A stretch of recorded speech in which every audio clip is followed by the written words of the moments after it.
pretty tempted to try the Genesis with the kids, but Katie talked me out of it. So we gave the kids the easy one. We are going to wrestle with the Genesis. Here's the bones of the story as I read it. God told Abraham, take Isaac out to the top of the mountain and sacrifice him. God told Abraham, go and do this in my name. So Abraham took Isaac out to the mountaintop, built a fire, tied Isaac up, and laid him on top of the wood. He took the knife and was about to kill his son, when an angel of the Lord appeared and said, stop, stop, the test's over, you pass.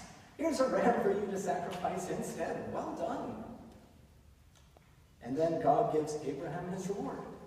I will surely bless you and make your descendants as numerous as the stars in the sky and as the sand on the seashore. Your descendants will take possession of the cities of their enemies.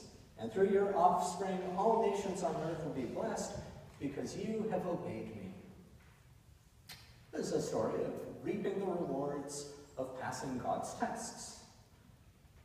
But this doesn't sound to me like something God would do. This doesn't sound at all like the God that Jesus taught us a new way to relate to. This sounds cruel to me. This sounds like a jealous, petulant, nasty, even an evil thing. If in the story it wasn't God, if it was a king who told the subject this, if a king told a man, kill your son for me, and I will give you a great estate, what would we think of him? What would we think of a man who did it, or who was prepared to do it? It's horrifying. I've always avoided thinking about this. I don't know how many times I've heard this passage and with disgust I've dismissed it. That's the Old Testament God, the vengeful, angry God who created crazy laws, punished people, and acted like a tyrant. That isn't the God of Jesus, the God of love. And so I dismissed it as irrelevant to my theology. And this time, I didn't dismiss it. I started struggling with it and trying to make sense of it. And I'm not the only one for whom this passage is a struggle. I searched for useful interpretations, and I found them on processandtheology.com, the Process Theology website. Ron Allen wrote on this passage and helped me think of it in some new ways. He wrote, the text rejects child sacrifice and lists numerous scriptures depicting Israel's neighbors sacrificing children in fire and others where God is telling us that it's wrong. And that sounds good, rejecting child sacrifice. I did a little research and I found some images of the statues of the god with a kind of looks like a pizza oven built in, and decided I really shouldn't use that in children's tongue. Deuteronomy 12:31 says, you must not worship the Lord your God in their way, because in worshiping their gods they do all kinds of detestable things that the Lord hates. They even burn their sons and daughters in the fire as sacrifices to their gods. But to me, this makes this test even stranger. If God rejected child sacrifice, and Abraham probably knew that, wouldn't we, at the very least, get a bigger reaction? There are three actors in this story: Abraham, Isaac, and the angel. Sarah is strangely absent, and the servants are really just props. The story is told so matter-of-factly that we don't get any human reaction at all. It made me think, well, how would they react? Wouldn't Abraham question this? At least a nominal, God? Didn't you tell us sacrificing children is wrong? Or even, sacrificing children is wrong. I love Isaac and I'm not going to kill him. If you're demanding that I kill my son, either you aren't really God, or I'm not really your follower. Instead, Abraham says, sure thing, God, gathers his stuff together for a 3-day trek off into the mountains with Isaac and a couple of servants. How do you think he broke the news to Sarah? I've imagined that conversation going a couple of ways. Maybe he didn't mention the whole sacrifice thing. Hey babe, I'm taking Isaac camping for a few days. I'm gonna show him this really sweet spot up in the mountains up above Moriah. There's just beautiful views. Really? Now, she might have said, why so far away? That's what, a week round trip minimum? At your age? Well, you know, the lad's growing up and he ought to know what it's like to rough it. Fine, just take a couple of servants with you. Maybe they can keep you two out of trouble. Or maybe he did tell them. Hey babe, I'm taking Isaac up to the top of Mount Moriah to kill him. God said so. I shudder to think what would happen if I brought up something like that with my wife. Mm-hmm. What about Isaac? Clearly, Abraham didn't tell him the whole story. Breaks my heart to think about how Isaac would have reacted as Abraham, having just finished building the fire, turns on him, binds him, lays him on the pyre, and pulls his knife. I thought about dramatizing that scene.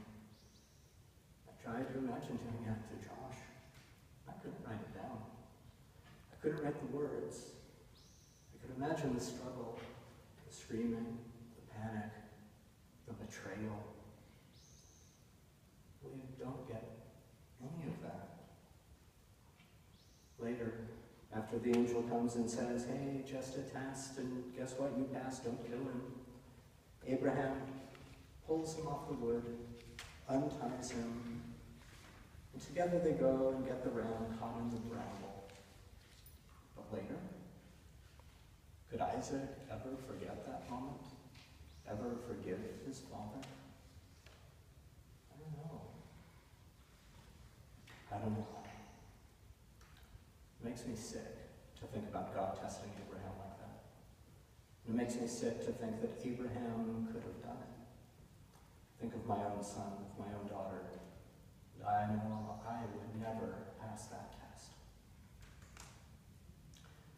Ron Allen continues. The story has theologically troubling elements. Yep. It is horrific to picture God ordering parents to sacrifice a child. To me, this picture is inappropriate for a God of unconditional love who works for inclusive well-being. Moreover, God would never test individuals or communities to see whether they pass or fail. And that makes sense to me. Doesn't God know me? Wouldn't an omniscient God know if I were going to pass or fail? And doesn't God love me? Wouldn't a loving God want to spare us these hardships? I struggled with this and finally came to a conclusion, and you can take it or leave it, but it works for me. God doesn't test us, but we are tested all the time. Life tests us, other people test us, the world tests us, and we test ourselves. Sometimes we pass, and sometimes we fail. It's the human condition. It's part of the baggage that comes with free will. If we can choose wrong. In the past couple of weeks at home, we've had some rough days. I'm not going to go into details on this. I found myself telling Josh, you can do this. I know you can. He didn't want to, and he didn't think he could. But I knew he could do it, and I knew that doing it would be good for him. A challenge he could tame, a test he could pass. In the end, I was right. He did it. It was hard.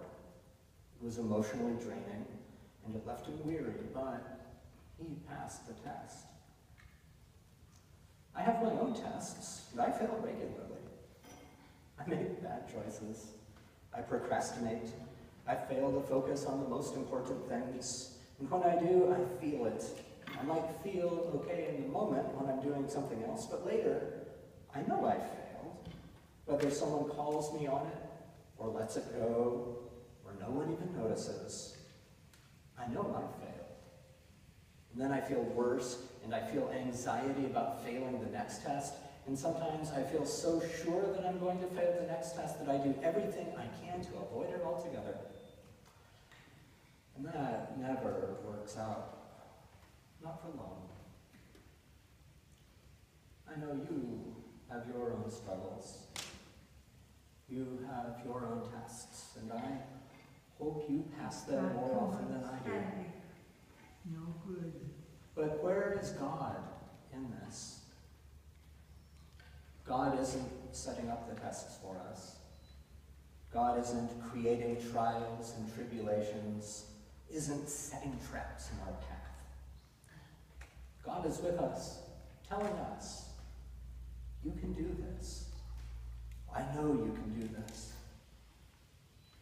When I pass, I feel like God smiles and says, see, I knew you could do it. I have faith in you. When I fail, God smiles and says, I know, it's hard, and you feel like crap, but you'll be okay. You'll be okay. I have faith in you.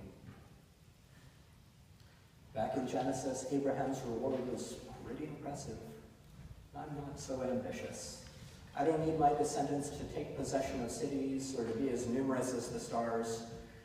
And frankly, as an introvert, that sounds like an awful lot of people. But I do feel the reward when I pass my tests. Our tests are all different. And thank God that mine isn't Abraham's. God isn't testing us to see what we're made of or to determine if we're worthy. We are tested every day. It is the human condition. And God's test, it's much simpler. What does the Lord require of you?